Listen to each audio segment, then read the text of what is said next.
Guerrilla जंग के माहिर और पहले मुसलमान गुरिल्ला जनरल की दास्तान। चेचनिया का उकाब। किस्त नंबर 5। ये नुकसानात अपनी जगह, लेकिन अब भगोड़ों की तादाद में भी इजाफा हो रहा था, जिसका जनरल फेसी पर यह असर हुआ कि वो सुलह पर आमादा हो गया, क्योंकि वो खूब जानता था कि राह फरार इख्तियार करने वाले रूसी सिपाही साबित कदम और गुरिल्ला जंग के माहिर मुजाहिदों का ज़्यादा अरसा मुकाबला नहीं कर सकते। जनरल फेसी ने इमाम शामिल को सुलह का पैगाम भेजा कि वो इमाम शामिल के इक़्तिदार को तस्लीम कर लेगा अगर इमाम शामिल और इनके साथी ये यकीन दिला दें कि दोनों में जो सुलह और मुआहदा होगा इसके मुताबिक मुजाहिदीन रूसियों के खिलाफ गुरिल्ला जंगी कार्रवाइयाँ नहीं करेंगे। इमाम शामिल और इनके साथी इस पैगाम सुलह पर गौर करने पर इसलिए माइल हुए कि इन्हें रूसियों से जंग करने के लिए कुछ वक्त दरकार था और वो मौजूदा बेसरो सामानी की हालत में रूसी फौज का मुकाबला ज़्यादा अरसा नहीं कर सकते थे। इन्हें हथियार दरकार थे, तोपखाने की ज़रूरत थी, खासी बड़ी तादाद में मुजाहिद मतलूब थे, इन मुजाहिदों को फौजी तरबियत देना थी और इन तमाम बातों के लिए वक्त दरकार था। इन हालात में जनरल फेसी की तरफ से सुलह की ख्वाहिश और पेशकश बहुत गनीमत थी।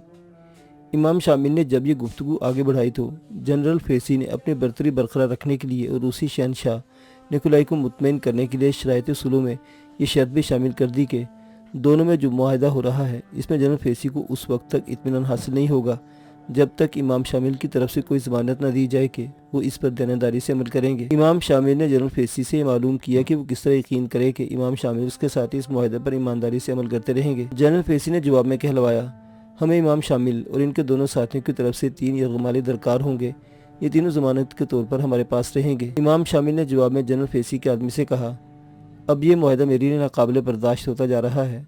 ज़मानत में अपने 3 यरगमाली जनरल फेसी के हवाले करने का ये मतलब होगा कि मैंने रूसियों से दबकर सुलह की है। जनरल फेसी ने इमाम शामिल से आजिज़ाना दरख्वास्त की, आप मेरा ये मुतालबा मेरी दरख्वास्त समझकर मान लें, क्योंकि मैं जो इतना बड़ा कदम उठा रहा हूँ मुझे इसके लिए अपने शहनशाह निकोलाई के सामने जवाबदेह होना पड़ेगा। लेकिन जब वो ये देखा गया कि मैंने आपसे अपनी बरतरी साबित करने के लिए 3 यरगमाली हासिल कर लिए हैं तो मुझे अपने शहनशाह निकोलाई की नज़र में सुरखरुई हासिल हो जाएगी। इमाम शामिल ने इस सिलसिले में 2 खत लिखे।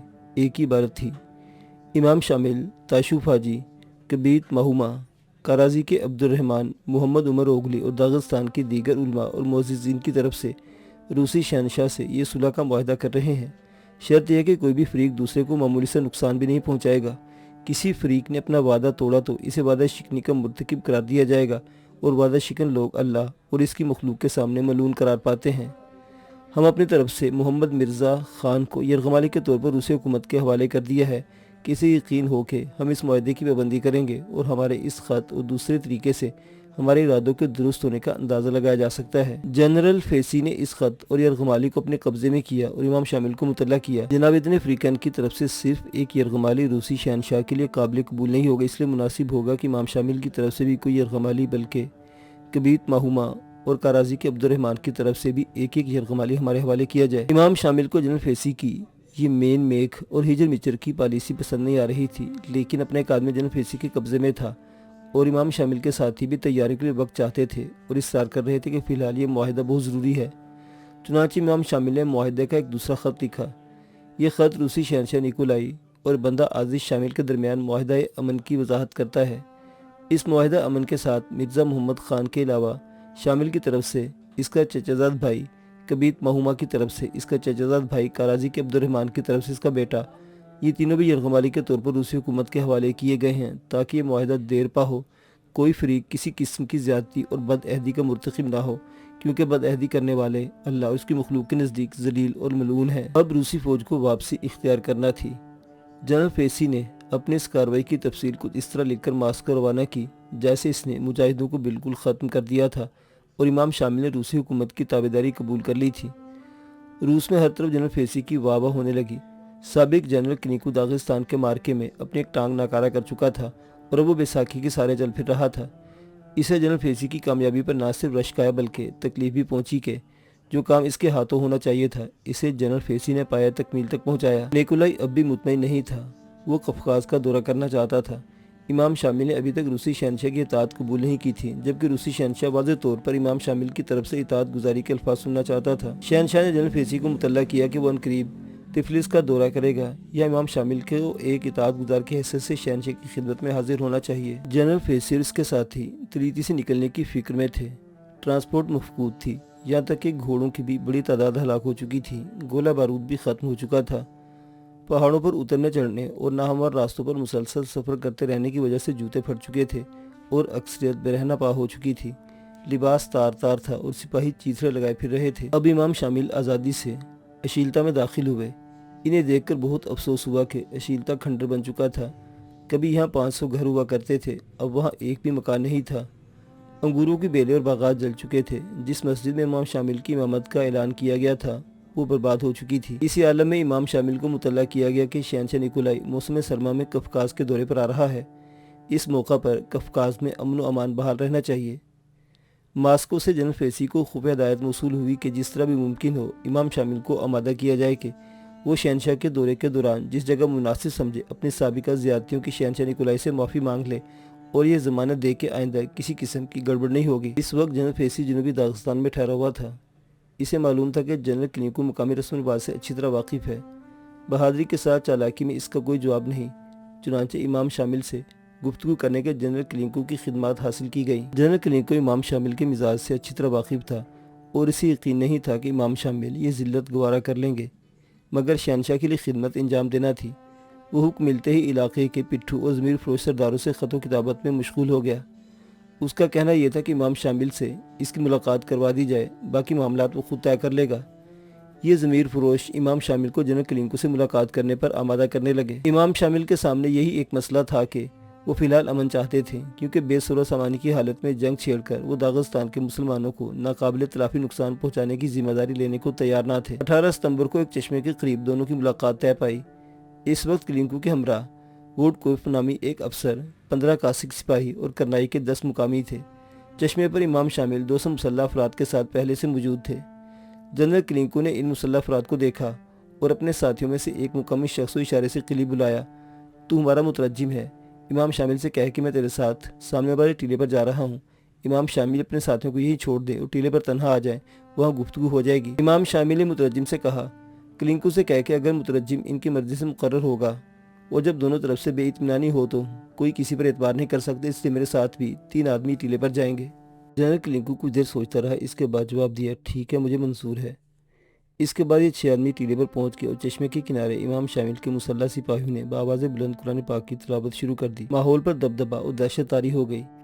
एक तरफ रूसी फौजी थे जिनका जनरल मुजाहिदीन से कई जख्म खा चुका था, बेसाखी के सारे चल रहा था और चेहरे पर भी गोली के जख्म का निशान मौजूद था। दूसरी तरफ मुजाहिद थे, इनकी अबाएँ थीं, तिलावत कलाम पाक की आवाज़ें थीं और चश्मे की आवाज़ थी। रूसी जनरल और इमाम शामिल नहायत एहतियात से सोच सोच कर लफ्ज़ों का इंतखाब कर रहे थे, क्योंकि इन्हें मालूम था कि यहाँ जो लफ्ज़ इस्तेमाल होंगे इनके असरात दोनों को फ़ायदा भी पहुँचा सकते हैं और नुकसान भी। इस गुफ्तगू के बाद अमन बरकरार रह सकता है और एक जंग भी छिड़ सकती है। रूसी जनरल शहंशाह निकोलाई के हक में दलाइल दिए जा रहा था और तकरीब व तहरीस के जरिए इमाम शामिल को इताअत पर आमादा करने की कोशिश कर रहा था। इमाम शामिल रूसी जनरल की गुफ्तगू के दौरान नहायत मुतमईन और बज़ाहिर पुरुमीद नजर आते रहे, जिससे जनरल क्लिंको को अपनी कामयाबी का यकीन हो गया। लेकिन खिलाफ उम्मीद इमाम शामिल ने रूसी जनरल से कहा, मैं अपने साथियों से मशवरा किए बगैर कोई कतई जवाब नहीं दे सकता। रूसी जनरल ने उठते हुए कहा, बेहतर है आप मशवरा कर ले और अपने साथियों को बताएं कि शहंशाह निकोलाई के तिफलिस आने पर आप की शाही दरबार में हाजिरी बहुत ज़रूरी है। इससे रूसी हुकूमत को आपकी दोस्ती और वफादारी का यकीन हो जाएगा। रह गई जंग तो मुजाहिदीन को अपने महदूद वसाइल पर नज़र रखनी चाहिए। जंग जल्द ख़त्म हो या तूल पकड़ जाए, इसका नुकसान मुसलमान ही उठाएंगे, क्योंकि रूस बहुत बड़ा मुल्क है, फ़ौज भी बहुत बड़ी है और फ़ौजी महारत भी रखती है। इसके पास वसाइल की भी कोई कमी नहीं। वो ये जंग बरसों लड़ सकते हैं, लेकिन आप इस जंग के ज़्यादा दिनों तक मुतहम्मिल नहीं हो सकते। इसके अलावा सारी जंगें आपकी अपनी ज़मीनों पर लड़ी जाएंगी। हमारा जानी नुकसान होगा और सामान जंग ज़ाया होगा, जबकि यहाँ की जंगों में आपके लोग भी मारे जाएंगे। सामान जंग भी ज़ाया होगा, शहर और कस्बात भी बर्बाद होंगे और इनकी दोबारा तामीर व तरक्की मुश्किल हो जाएगी, जिससे आपकी मईशत ज़वाल पजीर रहेगी। और रह गया जज्बा जिहाद और हुर्रियत पसंदी, तो ये होशमंदी का तकाजा करते हैं। आला नस्कुल ऐन के लिए आला दानाई और आला क़यादत भी ज़रूरी अनासिर हैं। आप ये सारी बातें अपने साथियों को बताएं और इन्हें कायल करें कि वो हमारी पेशकश से फ़ायदा उठाएं। रूस की दोस्ती से आपके इलाके को बहुत ज़्यादा फ़ायदे पहुँचेंगे। बज़ाहिर इस खुशगवार फ़ज़ा में इमाम शामिल उठे और जनरल क्लिंको से रुखसत होने से पहले अपना हाथ बढ़ाया। इमाम शामिल ने भी बेख्याली में हाथ मिलाना चाहा, लेकिन इनके साथ आए हुए तीनों साथियों में सुरखाइन खान नाम का एक पुरजोश अकीदतमंद था। इसने इमाम शामिल का हाथ पकड़ लिया और कहा, जनाब, ये किस तरह मुनासिब नहीं कि मुजाहिदों और मोमनों का रहनुमा काफिर का हाथ पकड़े। जनरल कलिंको अपनी इस बेइज्जती पर बेकाबू हो गया और इस अपनी बेसाखी से सुरखई खान की पगड़ी को उछाल देना चाहा। इमाम शामिल इन दोनों के दरमियान आ गए। उन्होंने एक हाथ से दूसरे जनरल की बैसाखी को पकड़ लिया और दूसरे हाथ से सुरखई खान की वो कलाई पकड़ ली जिसका वार कलिंगू पर होने वाला था और खंजरवाल हाथ किसी कदर फजा में बुलंद हो चुका था। ये खतरनाक मंजर दूर से मुजाहिदीन भी देख रहे थे और रूसी सिपाही भी। रूसी अफसर बडकैम्पोव ने अपने जनरल को इस हाल में देखा कि इसकी बैसाखी इमाम शामिल ने पकड़ ली है और दूसरी तरफ एक मुसलमान मुजाहिद अपना खंजर वाला हाथ बुलंद किए हुए है, तो वो परेशान हो गया। अब एक तरफ से मुसलमान मुजाहिद आगे बढ़ रहे थे और दूसरी तरफ से रूसी सिपाही हरकत में आ चुके थे। जनरल कलिंको सुरखई खान को मुसलसल गालियां दिए जा रहा था। इमाम शामिल ने आगे बढ़ते मुजाहिदीन को हुक्मत रोक दिया और बडकैम्पोव तेजी से जनरल कलिंको के पास आया और इसको कॉलर से पकड़कर इस मखदूश फजा से वापस ले गया। गुफ्तगू किसी नतीजे पर पहुंचे बगैर खत्म हो गई। कलिंको शोरा वापस चला गया और इमाम शामिल ने गुमरी की राह ली। कुछ अरसे बाद इमाम शामिल को जनरल कलिंको का एक तवील खत मौसूल हुआ।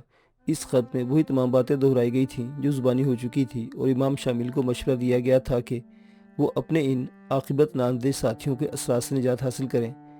जनरल कलिंको का ख्याल था कि इमाम शामिल ने इसकी सारी बातें दिलो जान से मान ली थी और अगर सुरखई खान बेजा दखल न देता तो मामला बन जाता, मगर कुछ अरसे बाद इमाम शामिल का गैर मुतवक्को जवाब जनरल कलिंको को मिल गया। इस खत का मुसन्निफ और कातिब अपने तमाम मामलात अल्लाह पर छोड़ता है। आज 28 सितंबर 1837 को ये खत आपको इत्तला के तौर पर लिखा जा रहा है कि मैंने शहंशाह निकोलाई की आमद पर तिफलिस न जाने का फैसला किया है। मुझे बिल्कुल ये खौफ नहीं कि इस इनकार से मैं टुकड़े टुकड़े कर दिया जाऊं, क्योंकि मुझे आपकी बदअहदी का तजर्बा हासिल है और आपकी इस खूबी से पूरी दुनिया आगाह है। इमाम शामिल ने जवाब देने के बाद अपना वक्त ज़ाया नहीं किया और जंगी तैयारियों में मशगूल हो गए। मोर्चाबंदियाँ होने लगी। दूसरी तरफ रूसी हुकूमत भी कुछ अरसे तक बज़ाहिर खामोश एक फैसलाकुन हमले की तैयारी करती रही। लायक जनरलों ने कई तरफ से हमला करने की मनसूबाबंदी की। इनके मुखबर इमाम शामिल के इलाकों में मौजूद थे जो मुसलमानों की तैयारियों, उनकी ज़हनी कैफियतों की खबरें नहायत पाबंदी से रूसियों को पहुँचा रहे थे। लेकिन बाद में तजर्बे ने रूसी फौजों को यह बता दिया कि इनके मुखबर ज़्यादा समझदार और मुस्तैद नहीं थे, क्योंकि जब मुसलमानों पर तीनों तरफ से हमला किया गया तो खौफनाक जंग हुई।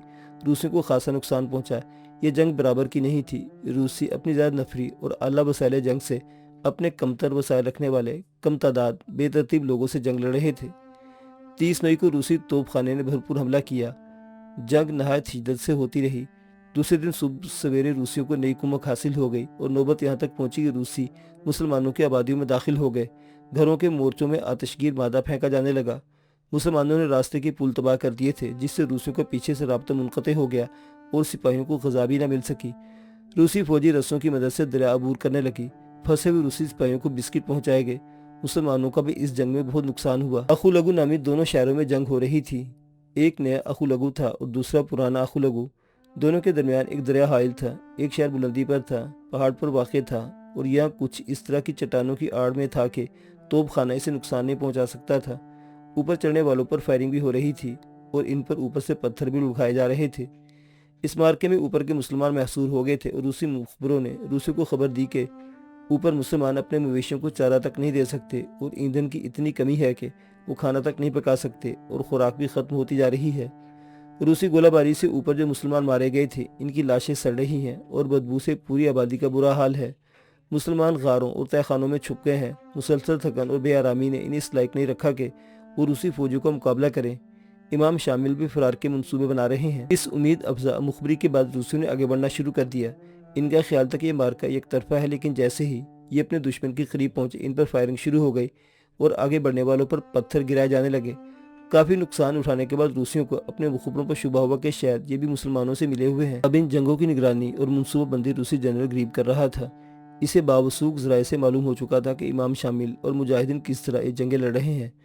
आदमियों की भी कमी पूरी होती रहती है और कहीं से असला भी मिलता रहता है और बिलाखिर ये मुअम्मा भी हल कर लिया गया। तुर्की का नंबरदार इनकी खुफिया मदद कर रहा था और वहीं से असला भी पहुंच रहा था और रजाकार भी हासिल हो रहे थे। जो मुसलमान जख्मी या बीमार हो जाते थे, इन्हें तुर्की भेज दिया जाता था। ये तुर्की मुल्क नहीं, दागिस्तान का एक शहर था। जनरल गरीब ने फैसला किया कि वो इस राब्ते को ख़त्म कर देगा।